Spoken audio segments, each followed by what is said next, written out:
ఒక ఏది తప్పు ఏది రైటు సెన్సార్కి తెలుసు, అది ఎంతవరకు ఇస్తుందో అంతవరకు. ఇప్పుడు ఓమల్లి సినిమా సెన్సార్కి వెళ్ళిందంటే వాళ్ళు ఎన్ని కటింగ్లు తీసేసారో మనం తెలుసో తెలియకో తీసినా ఇచ్చుంటారు. అలాగే ఆల్ మూవీస్ కి ఒక సెన్సార్ ఉంది కాబట్టి పబ్లిక్ లేకి మనం పంపించవచ్చు.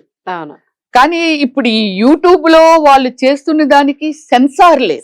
మేము ఒక పాయింట్ సెన్సార్ అన్నారు, ఎగ్జాక్ట్ పాయింట్ నేను అదే అడగబోతున్నాను.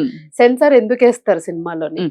ఇప్పుడు మనం ఏదైతే పబ్లిక్ లోని చూపిస్తే సొసైటీ పాడైపోతది అనేది ఒక లైన్ ఉంది కాబట్టి సెన్సార్ లోని దాన్ని కట్ చేసేయాల్సిందే అని ఆ సీన్ నే తీసేస్తారు కంప్లీట్.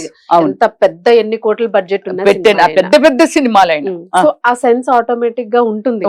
సో అంటే మనం ఏది ఎక్స్పోజ్ చేయకూడదో సొసైటీలోని దాన్ని మనం కంట్రోల్ చెయ్యాలి సెన్సార్ బోర్డు. మరి ఇక్కడ దీనికి ఆ సెన్సార్ లేదు కాబట్టి ఇప్పుడున్న అంటే నాట్ దిస్ మ్యాటర్. ఇంతకు ముందు కూడా చాలా ప్లేసెస్ లో చాలా కాంట్రవర్సీలు రోడ్ల మీద కానివ్వండి, ఒక ఏదైనా ఈవెంట్కి వెళ్ళివ్వండి, ఇలాంటివన్నీ వచ్చాయి. బట్ అన్ని మనం చూడలేము, ఎందుకంటే టైం వెరీ వాల్యుబుల్ దండి. అంటే మనకి ఇచ్చింది భగవంతుడు ఇచ్చింది ఒకే లైఫ్. ఆ లైఫ్ ని మనం ఎలా సార్థకత చేసుకున్నాం అనేది మీ లైఫ్ మీది, నా లైఫ్ లాది. ఓకే, మీరు తెలుసుంటే హాయ్ అంటాను, లేకపోతే ఒక పూట భోజనానికి రండి మా ఇంటికని పిలుస్తానే తప్ప నా లైఫ్ లో ఉన్న రిస్క్ ని గానీ లేకపోతే ఇంకోటి గానీ మీరు షేర్ చేయరు, షేరు చేసుకోరు, రెండూ లేవు. పర్సనల్ అందువల్ల ఏంటంటే నేను అన్ని చూడనండి. ఫస్ట్ ఆఫ్ ఆల్ ఏంటంటే ఫస్ట్ టీవీ ముందు ఇంటి నిండా కుక్కల్లాగా ఉన్నాయి. నా ఇంట్లో 4 టీవీలు ఉన్నాయి, పెద్ద స్క్రీన్ ఉంది. కానీ ఏ రోజు నాకు టీవీ దగ్గర పని పిల్లలైనా టీవీని చూడటందుకు వాళ్ళకి టైం ఉంటదేమో కానీ నాకు అసలు టైం కూడా ఉండదు. అంటే టీవీ చూడకూడదని ఇది కాదు, కానీ మన టైం మనకి ఇంపార్టెంట్. చెడుదారులు పట్టేదానికంటే ఒక బిజినెస్, ఎనీ బిజినెస్ ఏదైనా చేసి మనం మంచి మార్గంలో నడుస్తూ నలుగురికి దారి చూపించడం వల్ల ఈ జన్మకి సార్థకత. అంటే మనకి ఒక పూట 10 పూటలు తినగలిగే సత్తా ఉన్నప్పుడు ఒక ఆపు పూట అంటే 3 పూటలు తింటారు మనిషి. ఒక్క పూట అయినా సరే మనం ఒక మనిషికి సాక్రిఫికేషన్ చేయగలిగితే ఇజ్ ఏ గుడ్ మెమరబుల్ అండి. అది మన జీవితానికి దేవుడు అంటాం కానీ దేవుడు ఎక్కడో ఉన్నారు. ఆ దేవుడు మన వైపు చూడాలి అని అంటే మనం ఏం చేస్తున్నాం అనేది కూడా దేవుడికి తెలుసు. ధర్మం, గాడ్ ఈజ్ ఏ మిరాకిల్. ఆ భగవంతుడికి తెలీదా వీళ్ళు ఏం చేస్తున్నారనేది తెలియదు. డబ్బే ప్రధానం కాదు కదండి. సో మ్యామ్ ఇప్పుడు అందరూ పాయింట్అవుట్ చేస్తున్నది అది అందరూ అంటే పబ్లిక్ ఒపీనియన్ ని ఎవరు కాదనలేరు. ఆవిడ ఏంటంటే ఈవెన్ మీడియా ఏదైనా మాట్లాడితే నా గురించి నా హస్బెండ్ ని నా పిల్లల్ని ఎందుకు లాగుతున్నారని ఇప్పుడు మళ్ళీ ఒక పోస్ట్ ఏదో పెట్టారు. మీరు పబ్లిక్ లో పెడుతూ ఉన్నారు అన్నీను.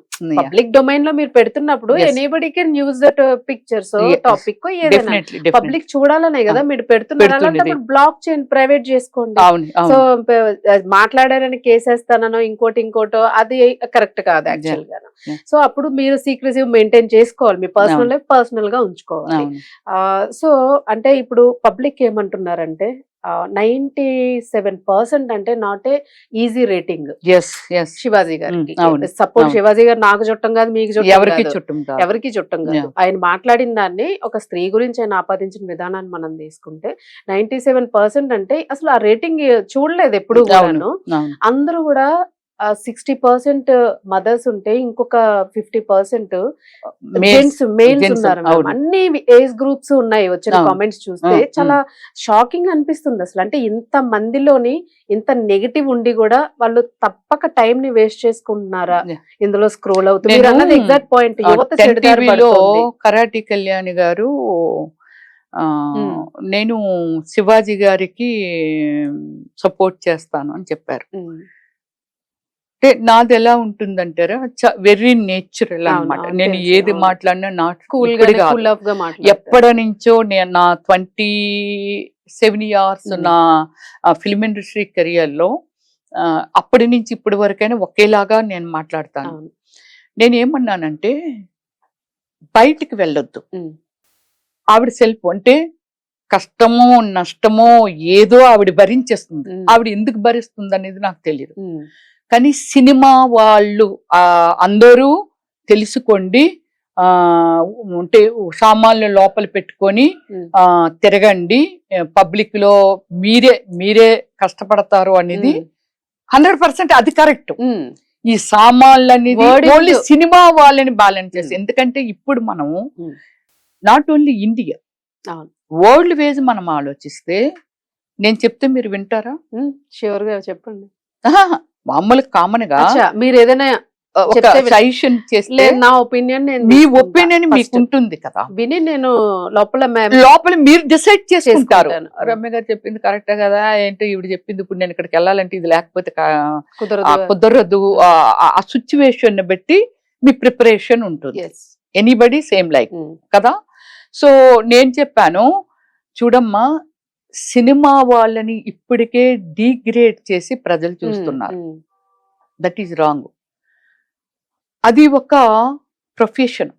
ఒక డాక్టరు, గుమస్తా, ఇంజనీరు, కలెక్టరో, లేకపోతే వాట్ ఎవరో, ఒక మదరో ఇదో, లేకపోతే ఇలాగ ఒక సినిమా యాక్టర్ అనేది ఒక ప్రొఫెషన్.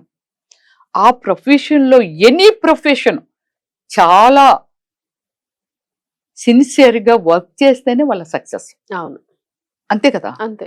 అలా ఏమిటంటే సినిమాలో ఎంతవరకు మనం కష్టపడాలి. ఓకే అమ్మ, నా కథకి ఓ మల్లికి ఎలాగా నేను టాప్లెస్ చేశానో, అలాగే ఏంటంటే ఈ కథకి ఎంత పెద్ద వాళ్ళు 80 years ఓల్డ్ ఉమెన్స్ కూడా నన్ను ఇలా బుగ్గల గిల్లెల ముద్దు పెట్టుకున్నారు ఓ మల్లిలో నేను చేసిన పర్ఫార్మెన్స్. ఇంకా క్యారెక్టర్ అదే, ఓ మల్లి టాప్లెస్ కాదనేది కాదు, క్యారెక్టర్ ఒరిజినాలిటీ, ఆ డ్రెస్సింగ్ అదంతా. సో ముద్దు పెట్టుకుంటారు ఎక్కడికి వెళ్ళా. నేను ప్యారిస్ వెళ్తే వాళ్ళు బిగ్ స్క్రీన్ లో, అంటే నేను సబ్ టైటిల్స్ కూడా వేశాను, బిగ్ స్క్రీన్ లో పెట్టుకొని ఆ డ్రెస్సింగ్ కి వాళ్ళు ఇంప్రెస్ అయిపోయారు. మొత్తం ఒక 20 మంది ఇలాగా బిగ్ స్క్రీన్ లో చూస్తూ విజల్స్ అవి వేసేవాళ్ళంట.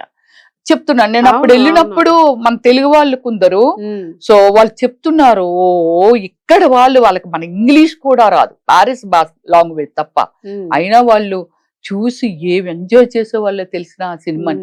వాళ్ళకి బోల్డ్నెస్ అదేమో వాళ్ళకేమి కొత్త ఏమి కాదు, కానీ ఇంప్రెస్ అయ్యారు. అలాగే ఏంటంటే సినిమా వరకు మనం చేసింది వాళ్ళకి ఇచ్చిన కమిట్మెంట్ ప్రకారంగా, రమ్య గారు మీకు ఇక వెనకాతల అంతా ఓపెన్ ఉంటది, డ్రెస్ ఇక్కడ వరకే ఉంటదని వాళ్ళు చెప్పినప్పుడు మనము డబ్బులు తీసుకొని ఆ పని చేయటానికి యాక్సెప్ట్ చేయనప్పుడు చెయ్యాలా వద్దా? వృత్తికి న్యాయం చేయాలి. సో అందువల్ల ఏంటంటే వృత్తికి సినిమా వాళ్ళు న్యాయం చేస్తున్నారే తప్ప ఎవరో ఏదో కామెంట్ చేస్తారనో లేకపోతే ఇంకోటి అనుకుంటే ఇంకా అక్కడ సక్సెస్ అనేది ఉండదు. వెనక్కి వెళ్ళిపోవలసిందే. అలా ఏమిటంటే అతని సినిమా హీరోయిన్లందరికీ చెప్తున్నాను అనేది దాన్ని అతన్ని వెనక్కి తీసుకోవాలి.